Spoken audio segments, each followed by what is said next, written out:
Hello student, स्वागत है आपका गुरुकुल ज्ञान के मैथ क्लास में। तो चलिए आज के इस वीडियो को आरंभ करते हैं और कुछ महत्वपूर्ण प्रश्नों को आसान तरीके से कैसे कम से कम समय में हल करेंगे, इस कॉन्सेप्ट को आज के इस वीडियो में आपको बताएंगे। तो चलिए पहले प्रश्न को लेते हैं और इसे हल करते हैं। जैसा कि आप देख सकते हैं स्क्रीन पे, पहला प्रश्न कह रहा है कि एक वस्तु का अंकित मूल्य 170 और विक्रय मूल्य मूल्य 130 है, छूट की दर ज्ञात कीजिए। तो देखिए प्रश्न में हमें दिया क्या गया है, प्रश्न में हमें अंकित मूल्य दे दिया गया है और विक्रय मूल्य दिया गया है और हमें छूट का दर ज्ञात करना है। और इस प्रश्न की बात करूं तो ये आपका आरआरबी एएलपी 17 अगस्त को फर्स्ट शिफ्ट में पूछा गया प्रश्न है।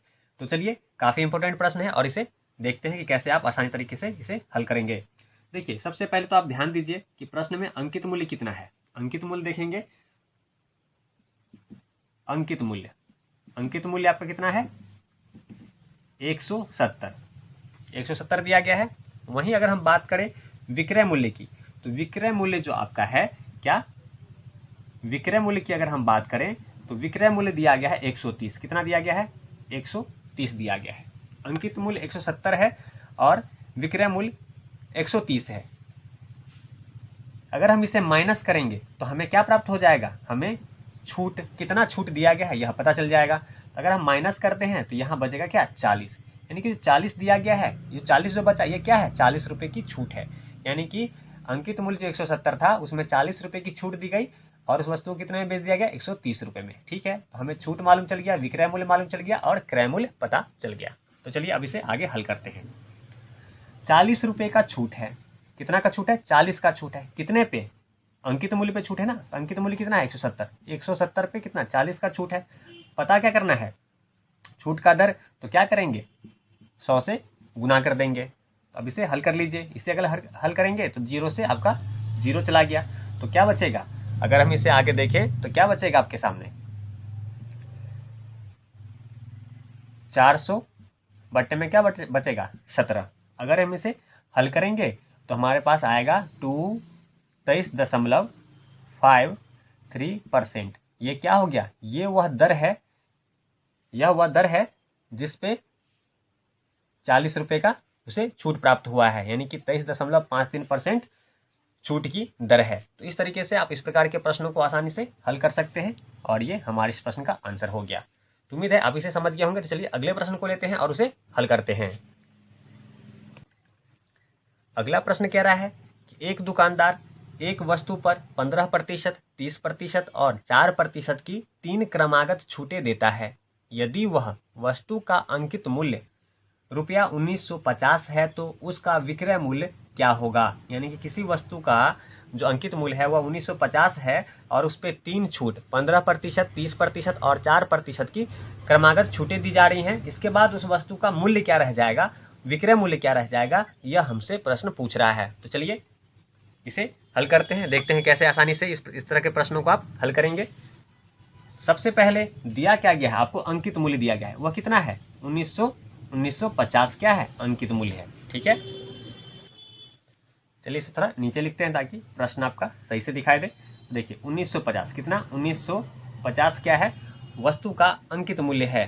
ठीक है, उस पर छूट कितने की दी जा रही है, पहली छूट की बात करें तो 15% का है। 15% छूट है, मतलब क्रय मूल्य अपने आप में 100 होता है, यानी कि 100 से 15% कम, यानी कि 85%, यानी 85% उस वस्तु का क्या रह जाएगा, उस वस्तु का मूल्य रह जाएगा। तो 85/100 कर लेंगे। ठीक है, इसी प्रकार से अगर हम दूसरे छूट की बात करें तो दूसरा छूट आपका 30% है, यानी कि 100 में 30 कम यानी 70%। 70% को लिख सकते हैं 70/100, बिल्कुल लिख सकते हैं। वैसे अगर हम तीसरे की बात करें तो 4% का छूट है, यानी कि 96, 96/100 हो जाएगा। चलिए अब इसे हल कर लेते हैं। अगर हम इसे हल करें तो देखिए 1 0 से 1 0 ये गया, 1 0 से ये जाएगा। ठीक है, अब चलिए इसे 5 से काटते हैं, 20 पंचे 100, 20 पंचे 100, 5 से काटेंगे तो 17 पचे 85, फिर काटेंगे, आगे से हल करेंगे तो पंचों का 20, 5 से ये गया, 5 से काटेंगे तो 5 तिया 15, 4 9 पचे 45, यहाँ क्या बचा 39, कितना बचा 39। अभी 4 बचा, 4 से 96 कट जाएगा कितनी बार में, 4 दूनी 8, 4 चौका 16, 24 बार में कट जाएगा। चलिए अब इसे हम हल कर लेते हैं। अगर इस सभी संख्याओं को आप गुना करेंगे तो जो संख्या हमें प्राप्त होगी वह कितना होगा,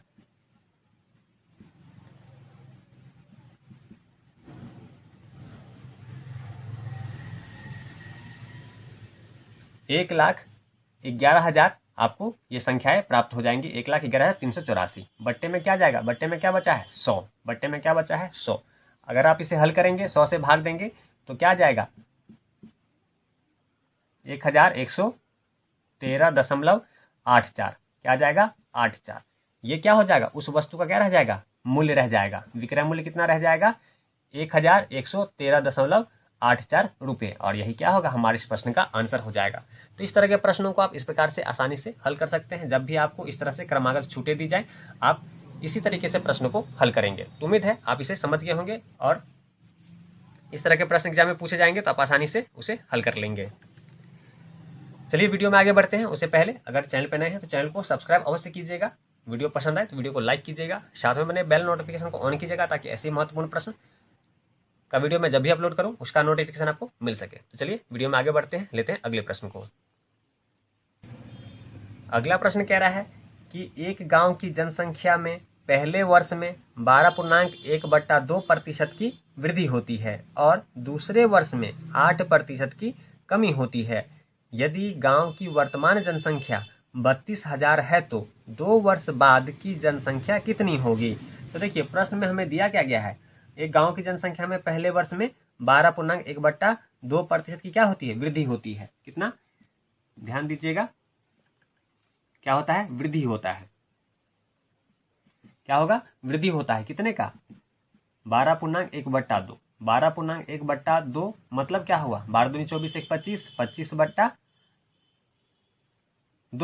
ये क्या है, प्रतिशत में है, प्रतिशत में यानी कि गुने 100, यानी कि ये हो गया आपका नीचे। चलिए डायरेक्ट लिख देते हैं 200, ये मैंने आपको समझाने के लिए किया था। अब इसे अगर हम हल करेंगे तो देखिए 25 अट्ठे 200, यानी कि वृद्धि कितने का हो रहा है, 1/8 का हो रहा है। कितने का हो रहा है, 1/8 का हो रहा है। ठीक है, वहीं आगे बात करें तो दूसरे वर्ष में क्या होता है, 8% की कमी होती है। क्या होता है, कमी होता है। चलिए लिखते हैं, कमी होता है कितने का, 8%। 8% यानी 8/100। अगर हम इसे काटेंगे तो 4 दूनी 8, 25 का 100, यानी कि 2/25 का क्या होता है, कमी होता है। यदि गांव की वर्तमान जनसंख्या 3200 है तो 2 वर्ष बाद की जनसंख्या कितनी होगी। तो पहले वर्ष में 1/8 की क्या हो रही है, वृद्धि हो रही है, दूसरे वर्ष में 2/25 की कमी हो रही है। और वर्तमान जो जनसंख्या है वह कितनी है, वह कितना है, 3200 है। वर्तमान जनसंख्या कितनी है, 3200 है। पहले वर्ष में क्या हो रहा है, पहले वर्ष में वृद्धि हो रहा है, यानी कि पहले 8 था तो बाद में क्या होगा, 9 हो जाएगा। तो इसे लिख सकते हैं 9/8।